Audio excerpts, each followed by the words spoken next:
Assalamualaikum warahmatullahi wabarakatuh. Bismillahirrahmanirrahim. Di pertemuan ketujuh ini, insya Allah kita akan membahas tentang jumlah ismiyah. Jumlah ismiyah adalah kalimat yang didahului oleh isim. Jadi dalam bahasa Arab, jumlah itu adalah kalimat, sedangkan kalimat adalah kata. Maka pola kalimat dalam jumlah ismiyah adalah isim ditambah isim. Isim yang pertama disebut dengan mubtada atau kata objek yang ingin dijelaskan. Kata ini berbentuk isim. Dan isim yang kedua disebut dengan khobar, penjelasan dari si objek berupa kondisi kedudukan ataupun yang lainnya. Nah, contohnya Zaidun muslimun. Zaid adalah muslim. Hadza Zaidun. Ini adalah Zaid. Huwa Zaidun. Dia adalah Zaid. Dari Zaidun hadza sama huwa dia disebut mubtada. Muslimun Zaidun sama Zaidun dia itu disebut dengan khobar, yaitu yang menjelaskan mubtada. Catatan di sini adalah mubtadanya bisa berupa isim alam, dhamir, isim isyarah, dan lain-lain sesuai dengan konteks pembicaraan. Contohnya seperti contoh yang kedua, hadza. Telah kita pelajari kemarin bahwa hadza adalah isim isyarah dan huwa adalah dhamir atau kata ganti. Nah, kaidah penyusunan jumlah ismiyah terbagi menjadi 3 bagian. Ada mubtada dan khobarnya itu dalam keadaan rafa'. Mubtadanya harus dalam bentuk ma'rifah dan mubtada dan khobarnya harus sejenis dalam sisi jenis maupun jumlah. Oke, yang pertama kita akan membahas terlebih dahulu yakni mubtada dan khobar dalam keadaan rafa'. Misalnya jika jumlah atau kalimatnya berbentuk mufrad, ketika dalam keadaan rafa' maka dia tandanya adalah dhammah. Contohnya tolibun. Yang kedua, ketika ada kalimatnya atau jumlahnya dalam keadaan tathniyah, maka keadaan ketika rofaknya adalah alif. Contohnya tolibani. Yang ketiga, ketika dalam jamak mudzakkar salim, keadaan ketika rofak adalah waw. Contohnya tolibuna. Dan ketika jumlahnya dalam keadaan jamak muannas salim, maka keadaan ketika rofak adalah dhammah. Contohnya tolibatun. Ketika dalam jamak taksir, keadaan ketika rofak adalah dhammah juga. Contohnya tullabun. Ketika jumlahnya dalam isim yang 5, maka keadaan ketika rofak adalah waw. Contohnya abuka. Yang selanjutnya, mubtada dalam bentuk ma'rifah atau kata khusus. Isim ma'rifah adalah kata khusus kan?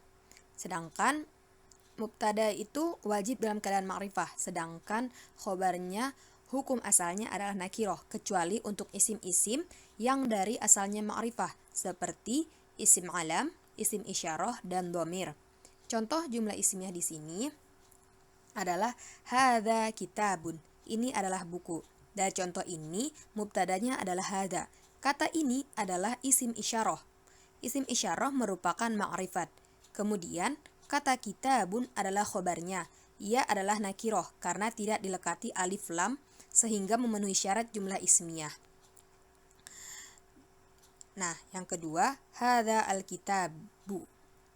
Dari contoh ini tidak boleh karena bila kata buku datang dalam keadaan ma'rifah atau ada alif lamnya, maka makna kalimatnya bukan ini adalah buku, tetapi buku ini. Kalimat buku ini malah bukan kalimat yang sempurna dikarenakan masih membutuhkan penjelasan lebih lanjut. Maka contoh yang ketiga ada hadza al-kitabu jadidun. Dari contoh ini maka disebut kalimat yang sempurna. Kenapa? Karena ada penjelasan dari buku. Buku ini baru. Jadi jadidunnya ada penjelasannya, jadi jelas.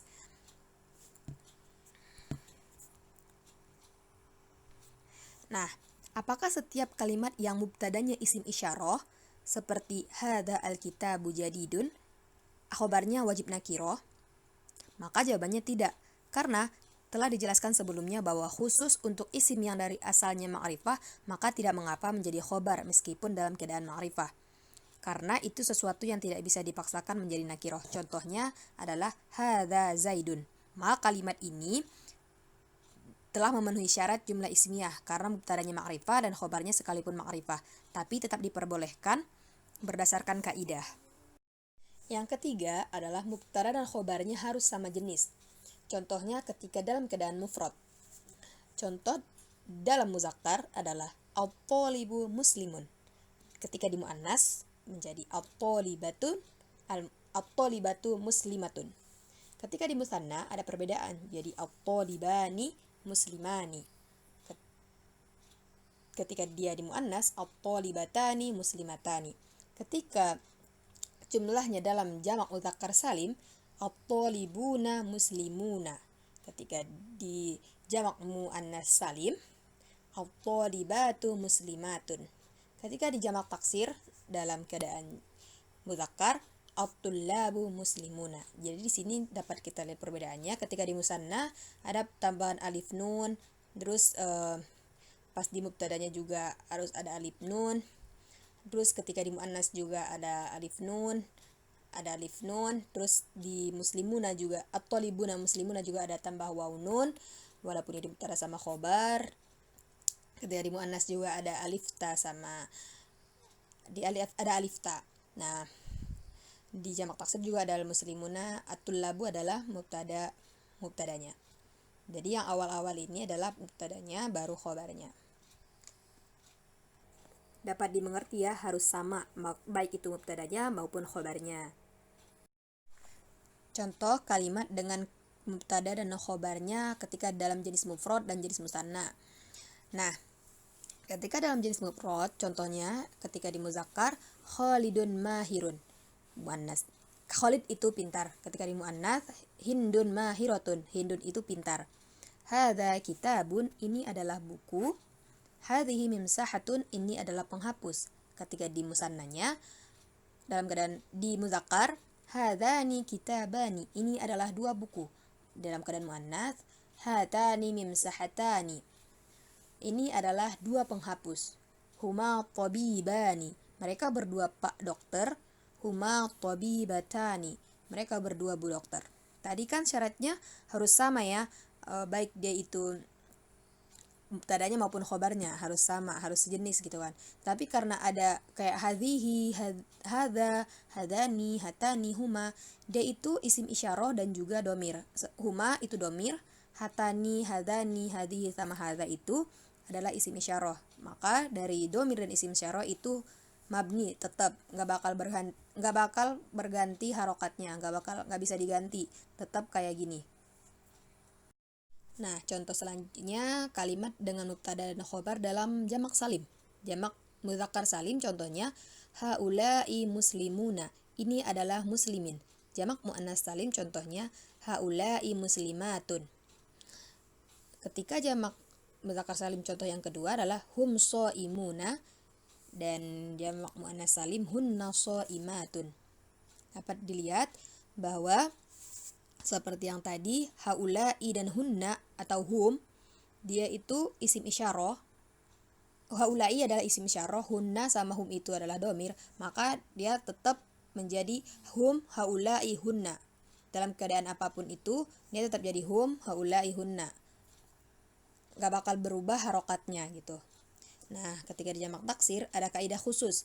Jika mubtada li ghairi aqil atau benda yang tidak berakal, maka khobarnya mufrad muannas. Contohnya, al-kitabu jadidun, buku itu baru dalam keadaan mufrad. Ketika di jamak taksir, al-kutubu jadidatun. Al-kutubu itu adalah mubtada li ghairi aqil yang jamak itu kan, karena dia jamak taksir.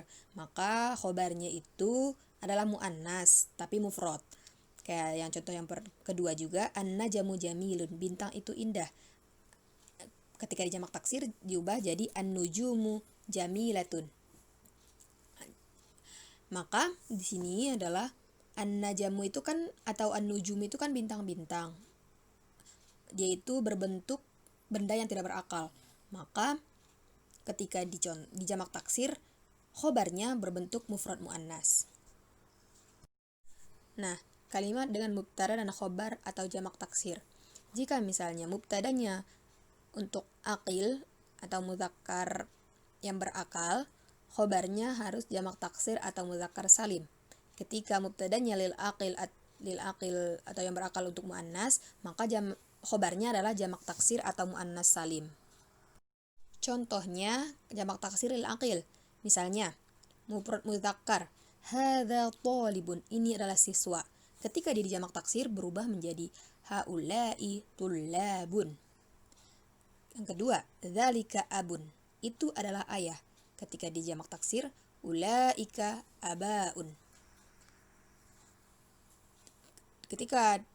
Contoh yang ketiga adalah huwa abadun, dia adalah hamba laki-laki. Ketika dijamak taksir berubah menjadi hum ibadun. Terus yang terakhir, anta tajirun, kamu adalah pedagang. Ketika dijamak taksir berubah menjadi antum tujjarun. Kenapa hada, dzalika, huwa sama anta berubah menjadi haula'i, ulaika, hum, antum? Karena hada adalah untuk satu tapi untuk satu mufradnya untuk mufrad gitu. Maka ketika jamak taksir berubah menjadi haula'i, seperti yang kita pelajarin kemarin, hadani haula'i gitu kan.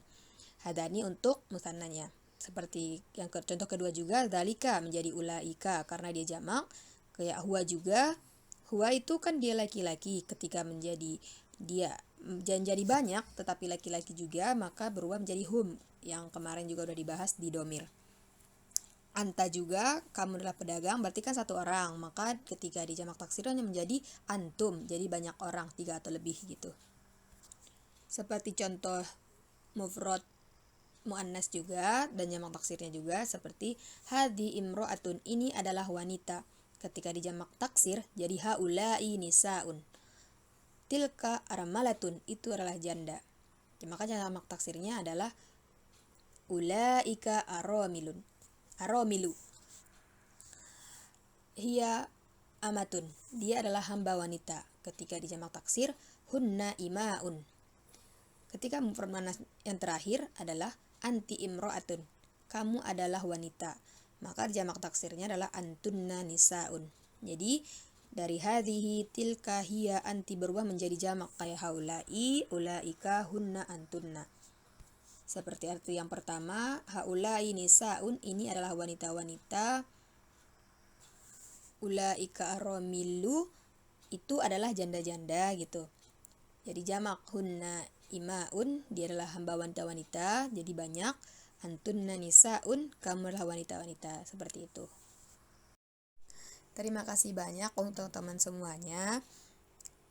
Semoga teman-teman yang sudah menyimak dan juga mendengarkan dapat memahaminya dan juga mengulang kembali materi yang sudah lewat. Sekian dari saya. Wassalamualaikum warahmatullahi wabarakatuh.